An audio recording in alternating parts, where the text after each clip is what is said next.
항상 사연 읽는 연희의 사연을 듣다가 너무나도 몸과 마음이 지쳐 다시 한번 잘 살아내고 싶어 지금까지의 제 인생을 몇 자 적어봅니다. 제 사연을 들려드리자면 저희 엄마와 아빠는 저를 혼자 임신하셔서 결혼하셨고 20살 때 저를 낳으셨어요. 엄마는 지금으로는 너무나도 어린 나이였을 때 저를 낳고 키우셨고 3년 후에 제 남동생까지 낳으셨습니다. 저희 네 식구는 씁쓸하지만 남들처럼 화목한 날들을 보내진 못했어요.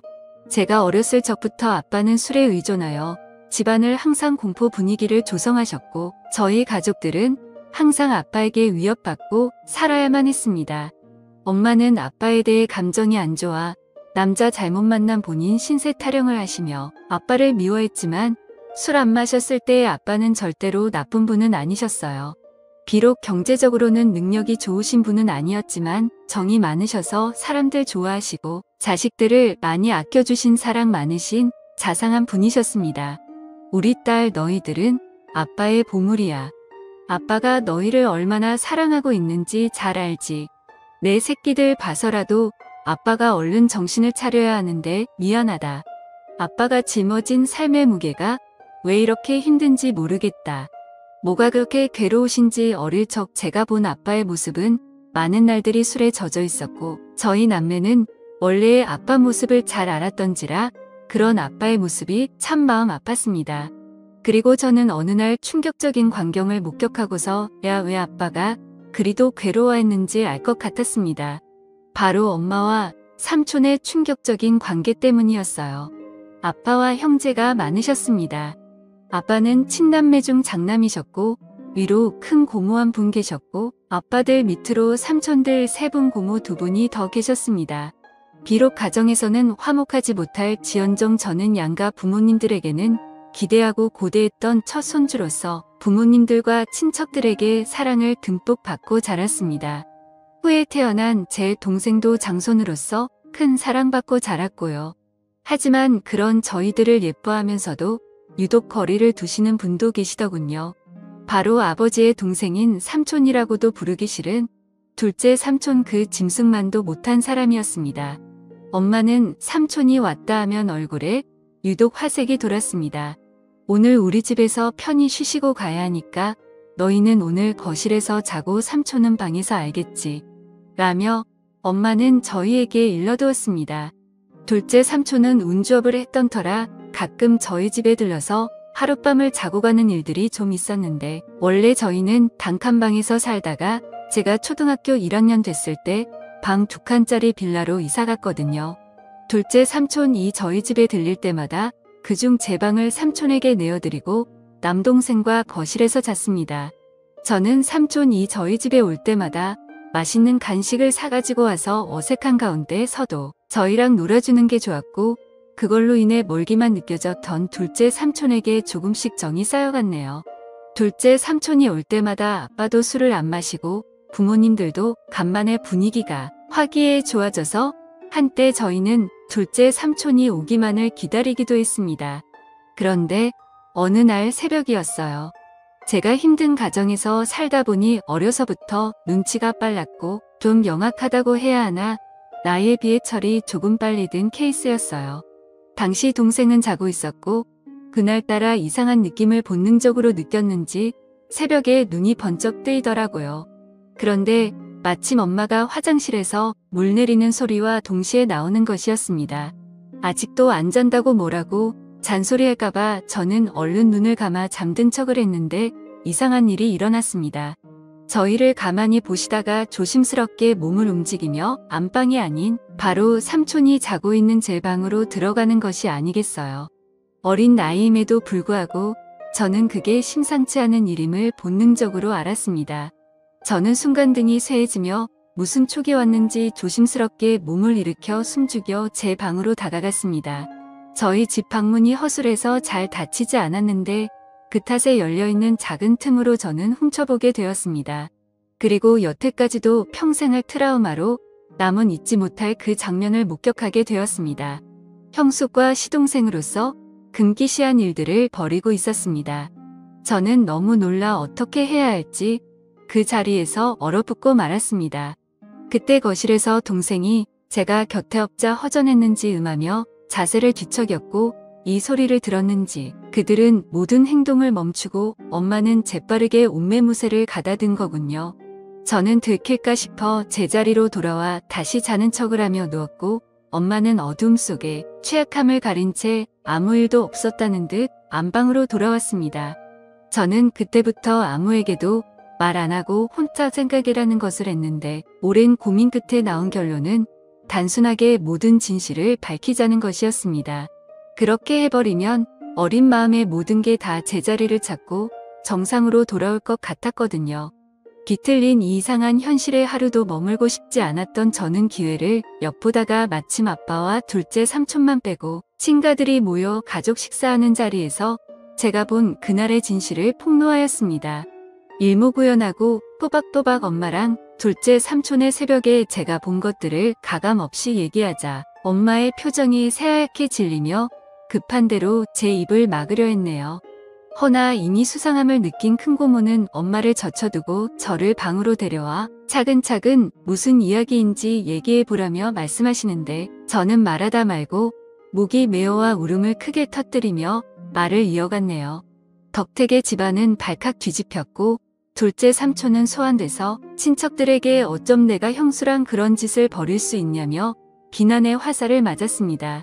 이 소식을 뒤늦게 들은 아빠는 충격을 금치 못하고 둘째 삼촌과 주먹이 오가며 한바탕 난리를 벌였고 저희 가정은 열곱개도 제 소망과는 다르게 파탄을 맞고 말았네요. 바로 엄마가 그 일을 계기로 지유치원생 남동생을 데리고 둘째 삼촌과 행방을 감췄던 겁니다. 훗날 드라마나 영화에서 보는 남녀의 야반 도주를 보며 우리 엄마도 동생 데리고 둘째 삼촌과 저런 도피를 했을까 비꼬며 생각했네요. 가뜩이나 술을 필요로 했던 아빠는 아이의 술독에 파묻혀 살게 되었고 엄마와 삼촌을 반드시 찾아내어 복수하겠다며 증오심을 갖고 다녔습니다. 아빠는 늘 술을 취한 채 정신적인 고통을 이기지 못하고 자고 있던 저를 이불에 쌓아 조수식에 태우고 어디에 있는지도 모르는 그들을 찾으러 나섰고 그럴 때마다 저는 두려움에 떨어야만 했습니다. 지금 생각해보면 아빠는 저의 폭로가 원망스러웠는지도 모르겠어요. 눈 감고 귀 닫고 모른 척 했으면 어쨌든 불행한 가정이 남아 이어올 수 있었을 텐데 그걸 폭로함으로써 파국에 치닫게 되어버렸으니 다 제 잘못이라는 생각이 들었습니다. 이럴 줄 알았으면 얘기하지 말걸 그냥 아빠를 속이고 모둘류 속일 걸 진실을 알리는 것만이 꼭 올바른 게 아니라고 생각했네요. 다행히 두어 달이 지난 후 엄마는 집에 동생을 데리고 들어왔고 간만에 엄마를 본 저는 그간 마음 고생한 게 싹 치유되며 깊은 안도감을 느꼈습니다. 오랜만에 동생을 봐서도 너무 행복했고 돌아온 엄마로 인해 아빠의 상태도 좀 나아진 것 같아 행복했습니다. 다만 제게 엄마가 사라졌던 우유주는 남았습니다. 잠시라도 눈에 엄마가 보이질 않으면 불안해서 미칠 지경이었어요. 학교 갔다 서둘러 집에 왔는데 엄마가 없으면 빌려놔 동네 인근을 다 뒤지고 다녔고 미용실에서 파마를 하고 있거나 동네 사람들과 같이 있는 엄마를 보고서야 안도의 숨을 내쉬곤 했습니다. 그렇지만 혹시나가 역시나 얼마 안 있다 엄마는 다시 나갔어요. 이번엔 동생을 내버려 두고 혼자 나갔더군요. 동생이라도 곁에 있어 좋았지만 엄마가 언제 다시 올지 기다림에 흩은 일길이 있었습니다. 아빠는 행여 엄마한테 연락이 오면 아빠한테 바로 전화하라고 했고 그 사이 저희 동네에서는 소문이 나돌았습니다. 저희 엄마가 바람나서 집을 나간 것 같다고요. 툭하면 엄마가 보이질 않으니 그럴 수밖에요. 저는 저희에 대해 함부로 말하는 동네 사람들이 너무 싫었습니다. 다 알고 진작하면서도 모르는 척 확인 사살하려고 저와 마주치면 꼭 웃더군요. 너희 엄마 이번에 너희 두고 또 나간 거 맞지? 아니 세상에 어떻게 자식들 두고 모질게 나갈 수가 있어. 내가 다 맘이 쓰이네. 득짓집 불쌍한 것들. 우리 엄마 그냥 멀리 돈 벌러 갔어요. 우리 가족에 대해 함부로 말하지 말아요라고 돌로 대며 쏘아댔지만 속으로는 가슴에 피 멍들어 찢어지게 울곤 했네요. 아빠는 결국 가출한 엄마를 포기하고 저희를 위해 시골로 이사를 했습니다. 다 잊고 새 삶을 꾸려보고자 아빠는 1톤 트럭을 타고 소금도 파시고 길고 파시며 저희를 악착같이 키우셨지만 세상은 그리 만만치 않았습니다. 바로 아빠는 큰 병에 걸려버리셨고 끝내는 간경화로 제 나이 18살 때 세상을 등지시고 말았네요. 그때 아빠 살아생진 모질기만 했던 제 행동이 떠올라 얼마나 피 눈물을 흘렸던지요. 죄송하고 또 죄송하기만 했습니다. 아빠가 돌아가셨어도 엄마랑 삼촌은 잔인하게도 콧대기도 비치지 않더군요. 아빠를 배신하고 어디서 둘이 그렇게 잘 먹고 잘 사는지 나중에 반드시 찾아가 이 아픔 그대로 돌려주리라 다짐했네요. 저희는 살기 위해 할아버지에게 맡겨졌다가 성인이 된 후 따로 근처에서 독립을 했습니다. 그리고 시간이 흘러 동생이 군대 갈 때쯤 저 역시 직장을 구해 대도시로 나왔고 또다시 현실에서 적응하고 있을 무렵 난데없이 엄마 동생인 오랫동안 왕래 없던 외삼촌이라는 작자한테 연락이 닿았네요. 그간 잘 지냈지? 네 아빠 그렇게 되고 동생 건사하느라 네가 누구보다 힘들었을 텐데 내 마음이 다 안쓰럽구나. 고시원 좁고 답답할 텐데 내가 보증금을 좀 대줄 테니 어디 원룸이라고 들어가 살지 않겠니? 순간 의문이 들었죠. 갑자기 외삼촌이 왜 나한테 뭔가 이상해서 좀 알아봤었는데 예상치 못하게도 그간 연락이 끊겼던 제 친엄마가 외삼촌 뒤에 있었던 게 아니겠어요. 저와 동생을 버리고 그놈이랑 살림 차리겠다고 도망가서 정떼며 사왔을 땐 언제고 이제 와서 왜 이렇게 호의적으로 나오는지 고맙기는커녕 기가 찼습니다. 아빠와 저희를 배신하고 그 짐승 같은 둘째 삼촌놈이랑 도피해서 얼마나 잘 먹고 잘 살았는지 확인해 봤더니 야 이게 웬걸. 어느새 남자를 갈아치워 버렸네요. 제가 이 사실을 입 밖에 내니 엄마는 주위를 살피며 은밀하게 말하기 시작했고 살다 보니 안 맞는 부분도 많고 사람들 눈도 있고 이건 아닌 것 같아 뒤늦게 마음먹고 정리했다. 지난 세월 죄책감 떨치고 새 인생 살고 싶어 너하고도 연락 안 한 거다라고 합니다. 순간 뭐지 싶었네요. 그렇게 쉽게 헤어질 수 있었을 것을 여지껏 저희 가족 생채기를 다 내놓고 일이 저질러질 대로 다 저질러 놓은 후에야 헤어졌다니요. 엄마를 가지려고 아빠를 배신한 삼촌도 같은 생각이어서 순순히 헤어져 줬다는데 하 말도 안 돼. 그들의 파렴치한 패륜지 때문에 상처 입은 사람이 몇인데 멱살 잡고 쫓아다녀 피해 보상이라도 받고 싶었습니다. 엄마는 결국 삼촌과 금기된 사랑을 끝내고 다른 남자랑 세 번째 결혼을 했다 합니다. 능력도 좋으시지 엄마는 제 동생을 합치고 둘째 삼촌 사이에서 낳은 남자의 여자의 한 명씩을 제게 소개했습니다. 저를 동생들과 함께 인사시키며 얘들은 내 동생이고 너희들도 언니 누나한테 인사해라. 동생들 보는 거 보니 지금 여기 있는 동생도 잘 돌볼 것 같더라. 다 내 핏줄들이 이 맞이로서 잘 챙겨라. 뭐니 해도 남보다는 형제가 최고야. 남보다 못한 형제들도 많죠.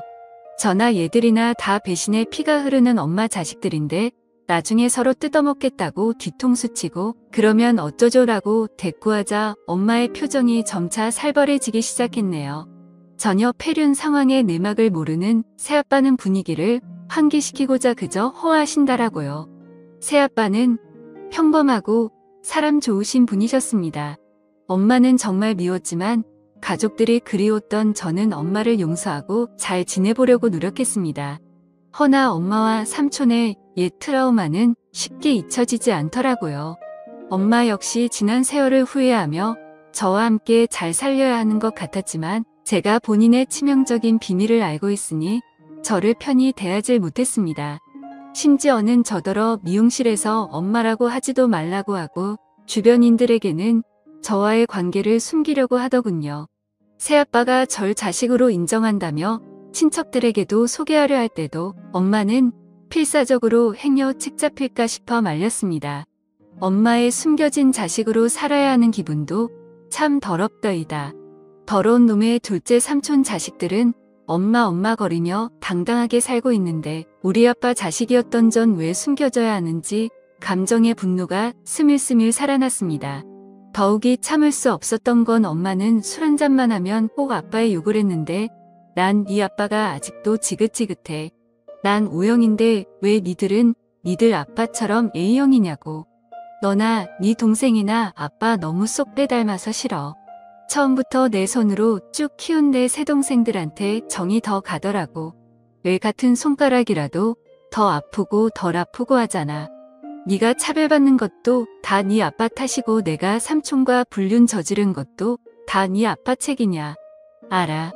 내 아빠 결혼 자체가 나한테는 일평생 지옥이었다고. 삼촌과의 불륜을 저지른 건 모두 다 아빠 잘못이라고 떠넘기며 책임을 진지우는데 사마 고인이 되신 분을 욕보이진 말라고 소리를 질렀습니다. 참을 수가 없었습니다. 저는 결국 엄마를 용서하지 못하고 자리에서 일어나 엄마에게 마지막 인사를 했네요. 이제 도저히 못 들어주겠다. 엄마한테는 최악의 남편이었을지 모르겠지만 나한테는 우리한테는 최고로 좋은 아빠였어. 이제 더 이상 엄마 못 볼 것 같아. 우리도 그만하자. 엄마와의 지긋지긋한 인연이야말로 끝내기로 맘먹고 절연을 선언한 후 다시는 엄마를 보지도 찾지도 않았습니다. 여기까지가 제 사연이었습니다. 제가 너무 정리 안 되게 보내드려 죄송하네요. 제 동생과의 사연이 하나 더 남았는데 그건 다음에 들려드릴게요. 제 사연 읽어주신 분들 정말 감사드리고요. 여러분들은 아름다운 세상에서 머무시길 바라며 모두 행복하셨으면 좋겠습니다. 감사합니다.